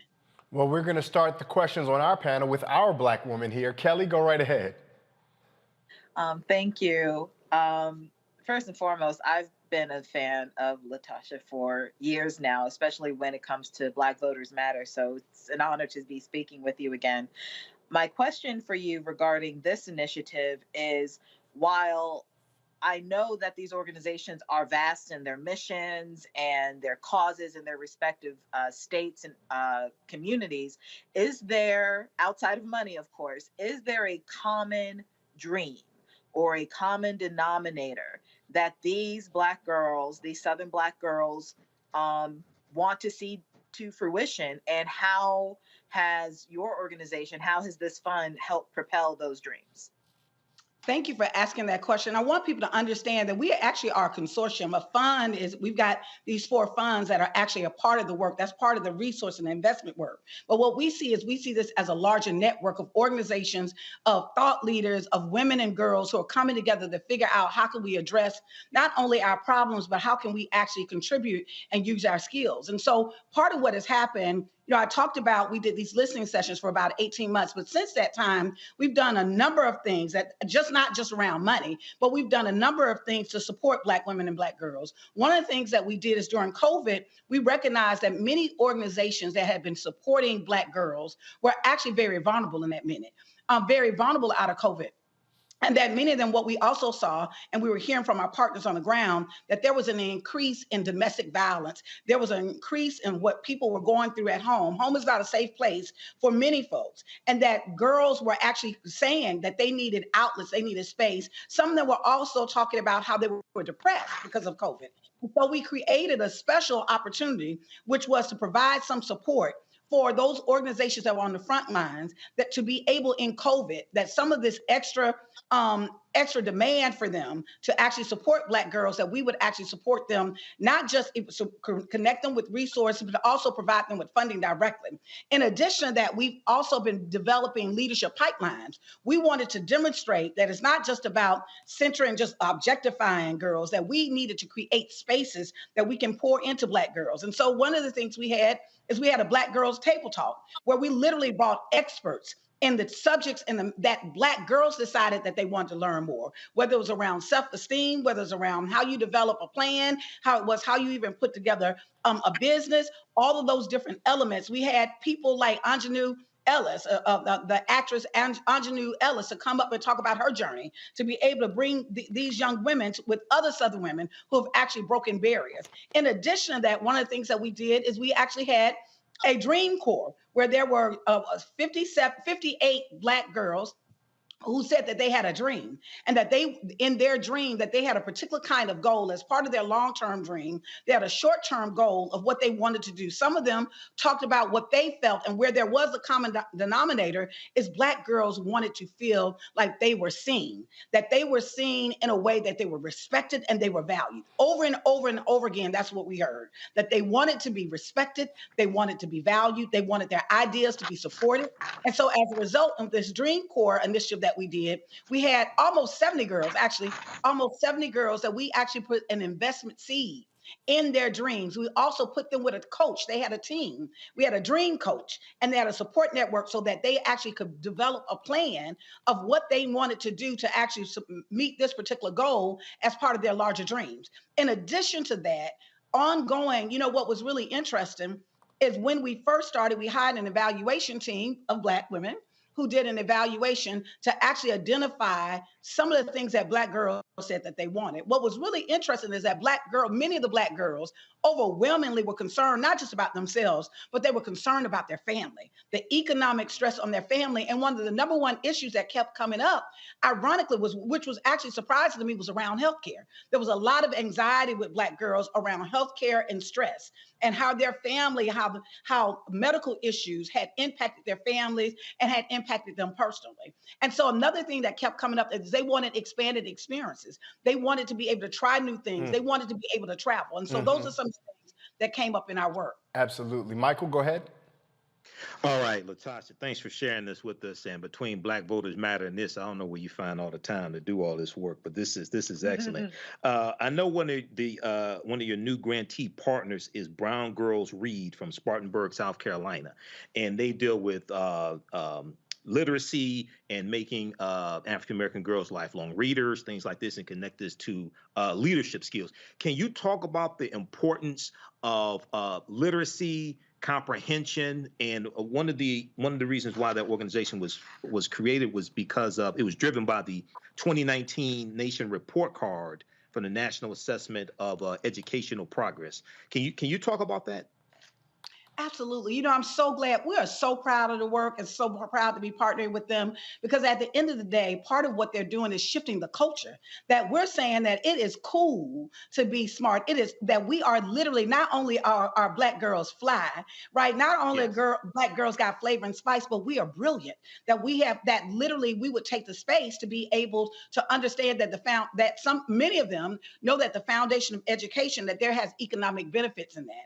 And so many of the organizations that we're supporting have actually made that a key initiative for them, that Black girls are actually seeing themselves. And that was one of the key pieces that came out of our research around Black girls saw themselves as lifelong learners. And so as it's really key and critical, because what we recognize is that many of the girls also said that they feel like that education is failing them, that they are not getting the full experience of learning about their history, learning about who they are, and learning some of the things that they're interested in learning about that can actually help them as they pick their careers going forward. And Xavier. Latasha, congratulations for all your great work with young Black girls. With you having your organization get $11 million and a goal of $100 million, what attention have you paid to connecting to larger foundations and others that manage significant amount of assets for foundations collecting significant amount of sums to be able to make sure that there are diverse handling of those funds, also growing those funds?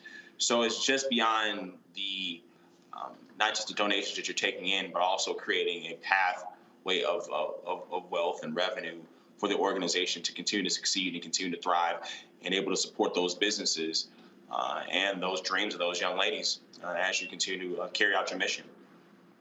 Thank you so much for that question. It's an excellent question. Matter of fact, one of the funds that we've created is a philanthropic partnership fund that we will provide matching dollars with another foundation that will actually support Black girls. Part of what we want to do, and we created this organization as a model, that we're saying if we can come up with $100 million, organizations, large foundations, that have millions of dollars of resources, corporations that have millions of dollars of resources. If you don't know how to fund Black girls, we'll show you. We have a model that we're willing to share our information, share our data, and partner with you. And because of that, one of the funds that we set up is specifically to actually facilitate that partnership. That part of what we wanted to do when we were creating the Southern Black Girls Consortium, we knew that $100 million, based on the structural issues that we have in this region, that's barely a drop in the bucket of what we need in our communities and investment, but that it would be catalytic, that our fund would actually be an activator. It would be catalytic, that we would provide a model to show and to demonstrate that this works, that we would also show and connect, that we would have a consortium and a network of hundreds of organizations that we can lift up and share their work. So if there are those that want to invest, there would be no reason that if you want to find good work, here we are. We can find some for you. We can connect you with organizations on the ground. And then the third thing is we want to also actually shift this culture of not funding Black girls and women. And so part of doing that is setting up this matching fund so that if a foundation, we would say, if you want to set up, we want you to set up, we are encouraging them. We're meeting with other foundations. We're having conversations. We're meeting with donors. We're having donor tours. Matter of fact, this summer, we're actually going to do a donor tour with the girls as part of actually talking to them about in their portfolio, making sure that there's a commitment to support Black girls as well. That is fantastic. Latasha, we thank you so much. We know you're super busy. Michael told you everything you have going on. So we're going to let you go. We appreciate you taking this time speaking with us here on Roland Martin Unfiltered. But you know you family. So thank you for stopping by again. Go ahead and get yourself a to-go plate, put some aluminum foil on it, and go ahead and let yourself out when you leave. Thank you. Thank you for having me. Sure enough. We're going to take another break. You're watching Roland Martin Unfiltered here on the Black Star Network. We'll be right back. On the next Get Wealthy, make the shift from earner to owner and achieve the level of success that you desire and that you deserve. You have to know your worth. You can't settle for what someone is going to give you. You've got to take ownership and be prepared to make some smart money moves. Oh my goodness, it's such a good feeling to achieve the goal that I set. If charity can do it, you can too. So watch Get Wealthy on the Black Star Network.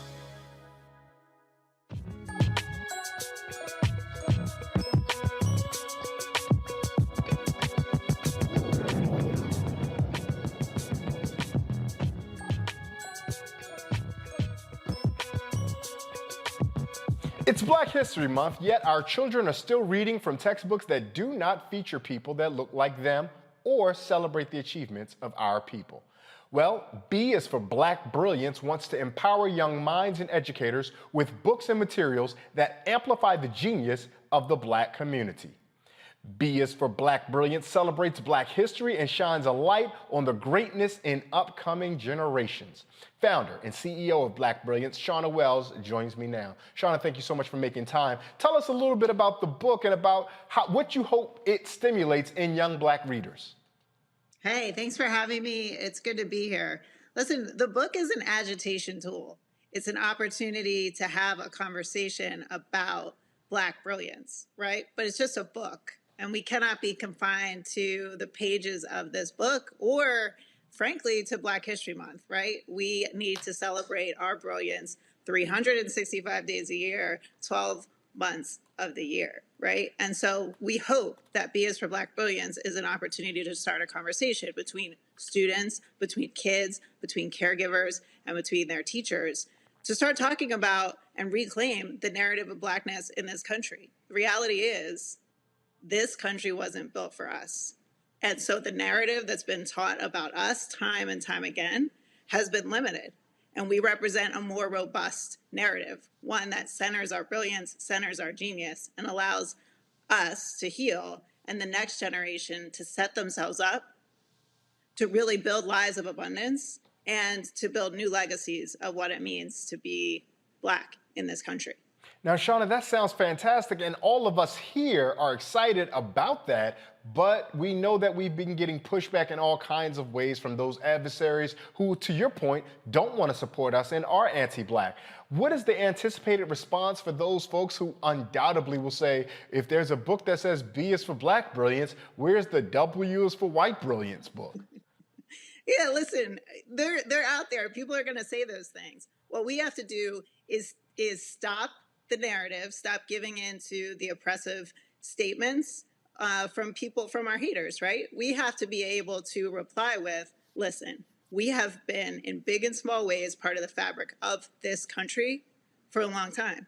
And we have an opportunity now because we have buying power, because we have voting power, we are powerful human beings. We get to take back the narrative in different ways that our ancestors were not able to do. And so great, let them write the book.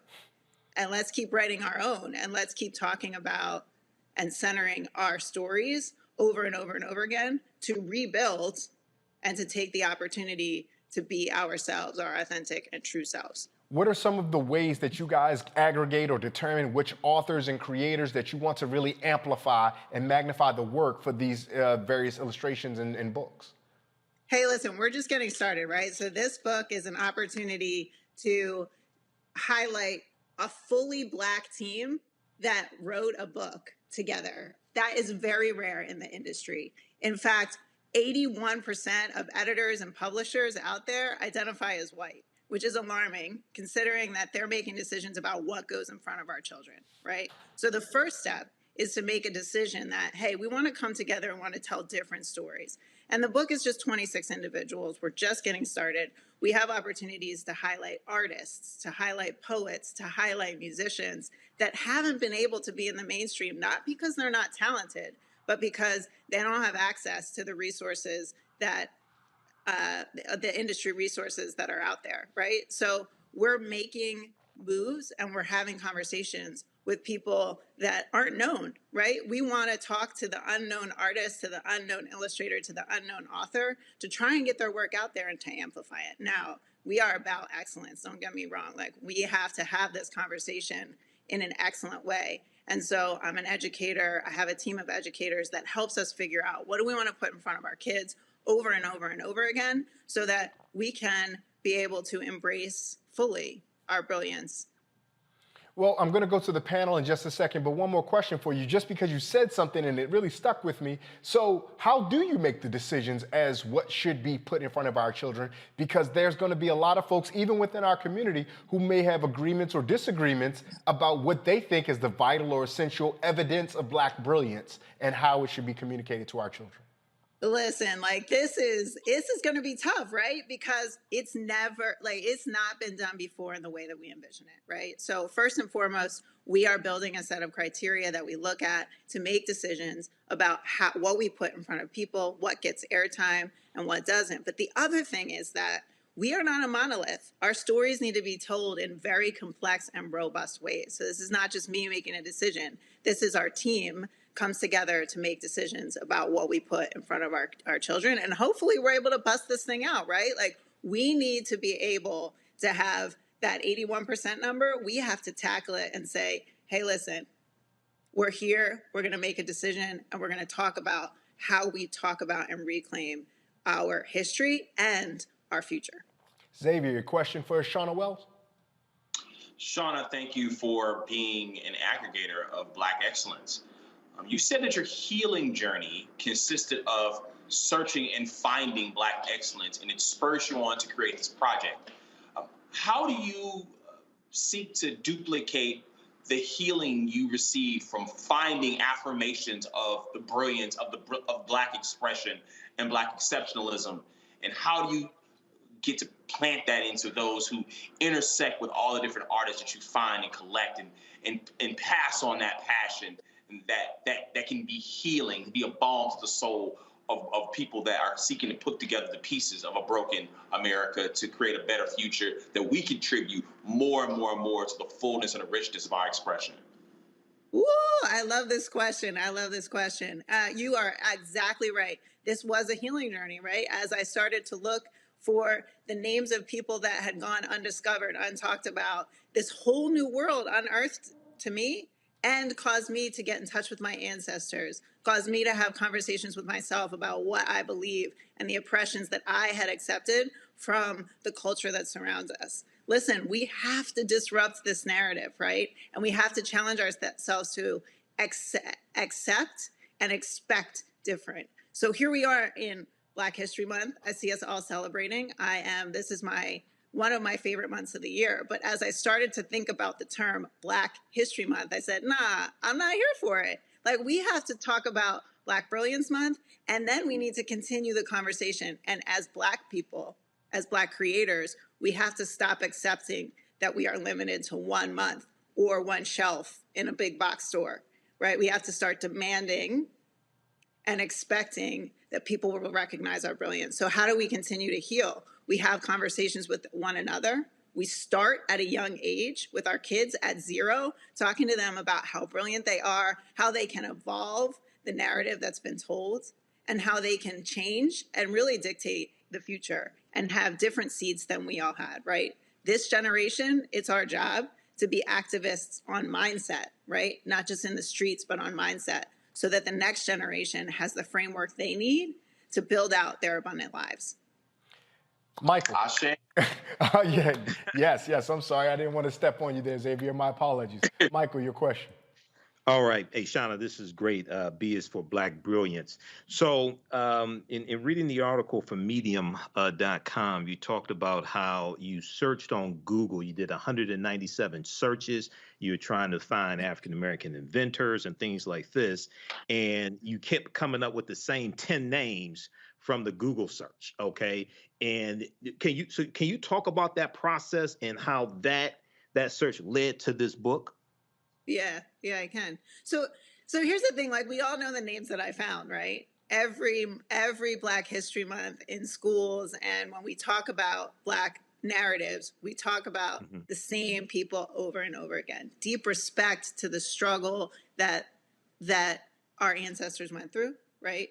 And at the same time, we have to start looking for and acknowledging that there are other people out there. So what did that look like? Well, I had this big old Post-it note, right, that I had posted on my wall. And I started writing the names of people that I would find. And then I started talking about that with other Black individuals. Like, hey, have you heard of this person? Have you heard of this person? Have you heard of James West? You know, have we recognized Issa Rae for all of her contributions? And then people started adding to the list. So talk about healing from the last question, right? When you start to add to the list and realize that, hey, Blackness is an important part of my identity, and actually I can build out a robust list of people that have contributed in big and small ways to this country, then we're having a different conversation about who we are, what we've done, and who we're about. And Kelly, your question for Shauna Wells. Kelly? Oh, I'm sorry. You broke up for a second. I apologize. Hi, Shauna.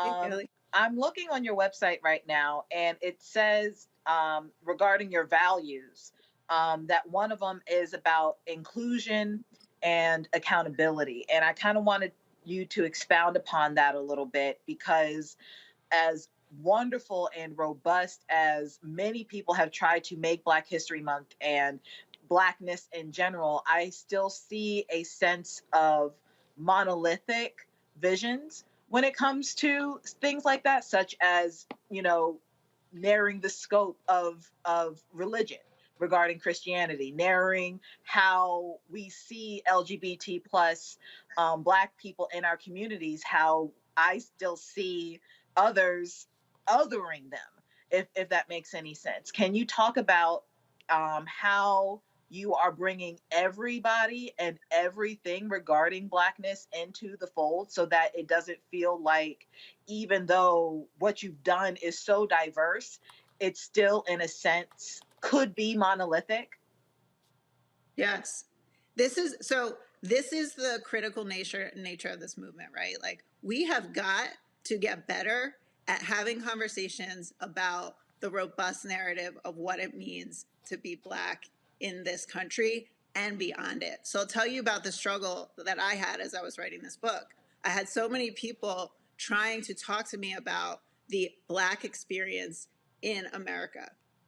And that's one experience of being Black. There is a whole world of people experiencing being Black in different ways and having to deal with that struggle, right? And having to deal with not being able to talk about their own brilliance. So we have a job to do at B is for Black Brilliance to expand the conversation. It can't just be me. It can't just be the members of our team. It has got to be everybody, right? Our hope, my hope, is that in every household across America, Black is synonymous with brilliance, and that we're able to include everybody in that conversation. What that means is we've got to have some tough conversations with one another about understanding, about acceptance, and we have to hold each other accountable to coming together, to building a new community. Us fighting each other just doesn't work. It's not going to work.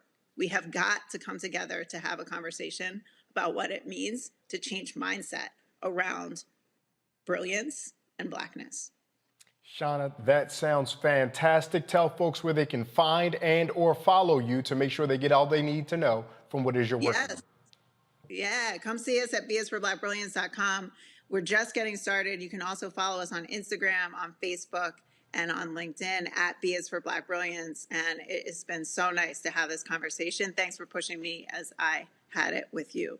Absolutely. We're grateful for the conversation and grateful for the work that you're doing. Happy Black History Month. We look forward to celebrating B for Black Brilliance in March, April, May, June, July, and subsequently all through the rest of the year. Yes, sir. You mean Black Brilliance Month. Black Brilliance Month. I love it. Thank you so much. Now, before we go, we have more educational news. It's something that I want to remind all of our viewers. I know you have heard it, but I need you to hear it one more time. Here's a reminder for you HBCU juniors or seniors and parents of juniors or seniors. Time is running out for you to apply for that scholarship from Roland and McDonald's. If you attend an HBCU and Thurgood Marshall College Fund member institution, you can submit your application for the chance to receive a $15,000 scholarship. The deadline is February 28th. Go to tmcf.org, tmcf.org for details on how to apply. Now, in addition to the free money, scholarship recipients will also have the opportunity to engage with McDonald's executives working within their respective fields of study. And lastly, we have some sad news to pass along. Longtime journalist and pioneering veteran journalist Askia Muhammad has died. WPFW Radio announced Muhammad's passing on Twitter, saying, "With deep sadness, the family of Askia Muhammad announces his passing of natural causes today at the age of 76. A private service will be held with a memorial planned for a future date. There are no words to express the profound sadness we feel at the passing of our dear brother." For more than 40 years, Muhammad was a fixture on WPFW, The Final Call, and his column appeared regularly in Black-owned newspapers like The Washington Informer. Our dear brother, Askia Muhammad, has become an ancestor at age 76.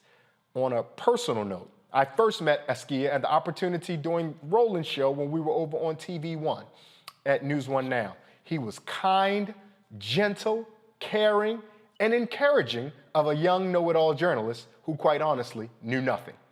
I thank Askia for his mentorship, his kindness, his friendship, his encouragement, and ultimately his love for our people. In the words of Fred Hampton, if you love our people and live for our people, you must be willing to die for our people. And in death, we will forever hold dear our brother, Askia Muhammad. With that, I thank our panel. I thank the production staff for all they've done, helped me get through this show. And I thank all of you, the Roland Martin Unfiltered community, all the conversations on YouTube, Facebook, and Twitter. And remember the words of the Yoruba proverb, that if we stand tall, it is because we stand on the backs of those who came before us. Good night.